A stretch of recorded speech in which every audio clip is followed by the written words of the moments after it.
What's going on, everybody? So we are pushing into the fall now. So what I usually like to brew in the fall is a pumpkin ale, but I also enjoy a lot of Oktoberfest. But the problem is I've never brewed an Oktoberfest, at least not a legit lager style Oktoberfest. But now that I have the brew jacket, so I can get the fermentation temp down below 55 degrees, 54 degrees, and that's where you really need to be to lager beers. So anyways, what we got here is I've got a recipe here in front of me. This is from Texas Brewing's Oktoberfest. See if I can get the focus. So anyways, that's the Oktoberfest recipe. And this is just a recipe kit.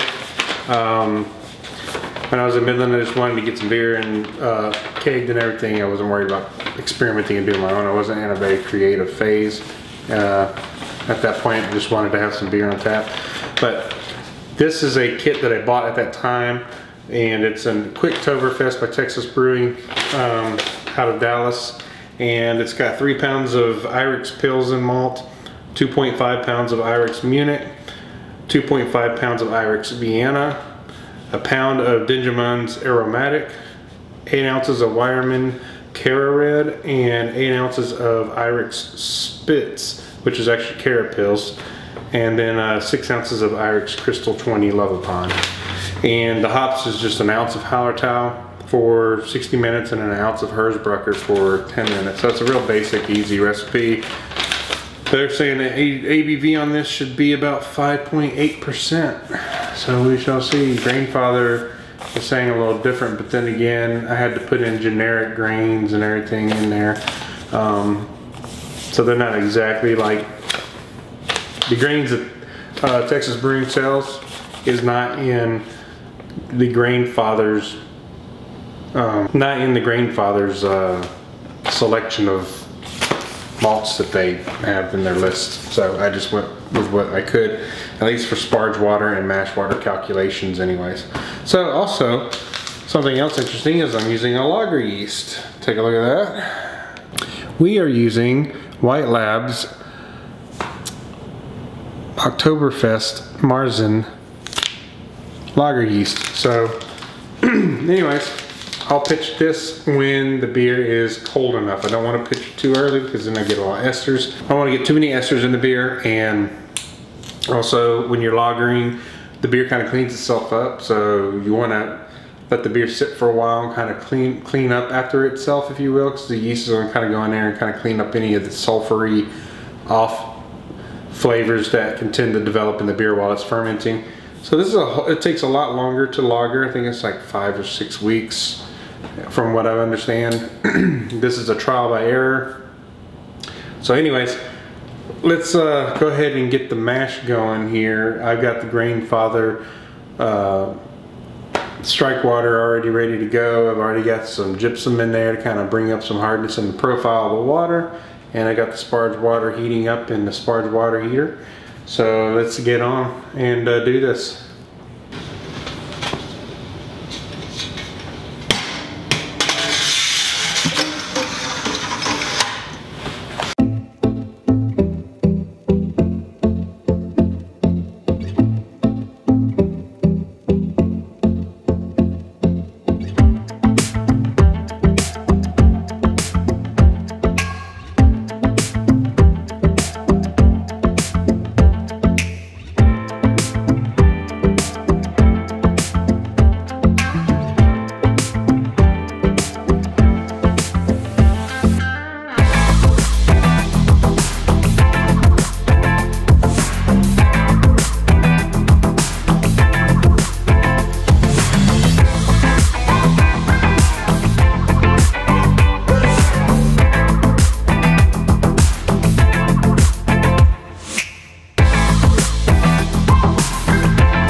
Alright guys, we're all mashed in and everything. It's doing its thing. 60-minute mash.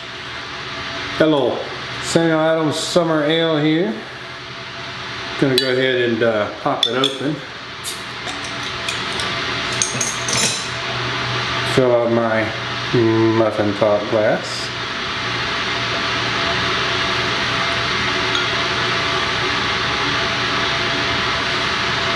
Ooh. Yeah, summer ale. It's a citrus wheat ale. A good summer beer. Very good summer beer. You smell the wheat right away, man. Something about those wheat beers, you just smell that wheat right away on it. Cheers.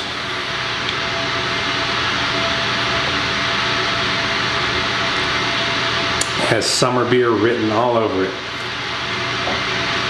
So the name pretty much suits itself, right? So anyways, when we get to the sparge, we'll be back. Cheers.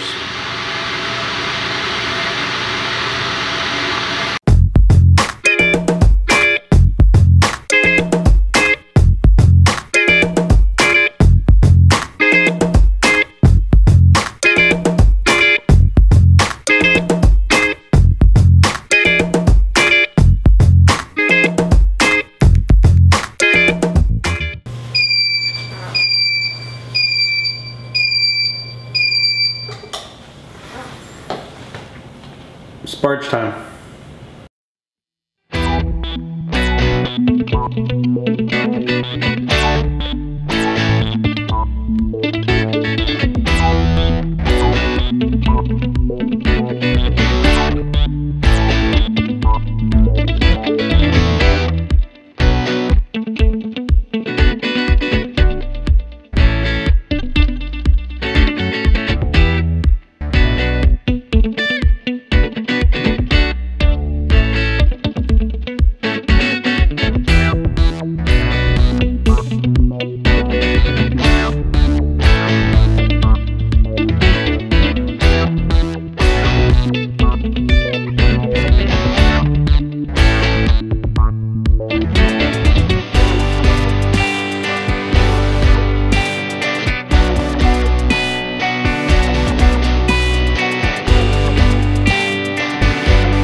Alright guys, so my pre-boil on this is 12 bricks. And that number should go up just a little bit as the boil off occurs.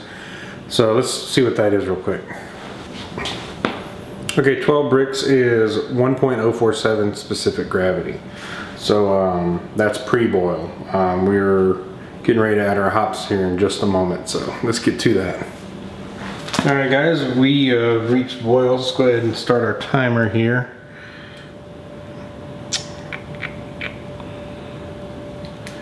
Let's add our hop addition, our Hallertau, 1 ounce of those.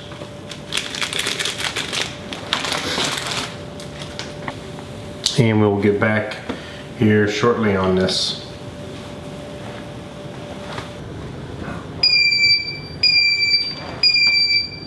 Alright, time to put in our 10-minute addition of Herzbrucker. And we got 10 more minutes on this, and then we will be killing the boil and chilling this. Alright guys, brew session is done. On the Marzen we hit 13 bricks, which is 1051 gravity, which means the beer will be about a 5.4% ABV. The recipe said it'd be about 5.8%, so we're not off too much. I'm good with that. It's gonna be a good beer. It's got a nice color to it. You can see I am chilling it down right now and into the fermenter. So just running it through the counterflow chiller. And into the fermenter she goes. See if I can show you this. Actually, you know what? You just pop this piece off here. We'll be able to lift the lid and you can see what the beer looks like. That's what the beer looks like. Pretty clear wort. Definitely got that marzipan color to it. Can't wait to try this beer out when it's done. It smells really, really good. So anyways, it's late, so get this filled up, get the brew jacket on it, get the Grainfather clean, and then I'm going to bed. So we will also talk about the cream ale and the Kolsch ale that have been kegged for a couple weeks now. I've tried them both, they're really good, and I'll bring them out on a new video here soon. Cheers.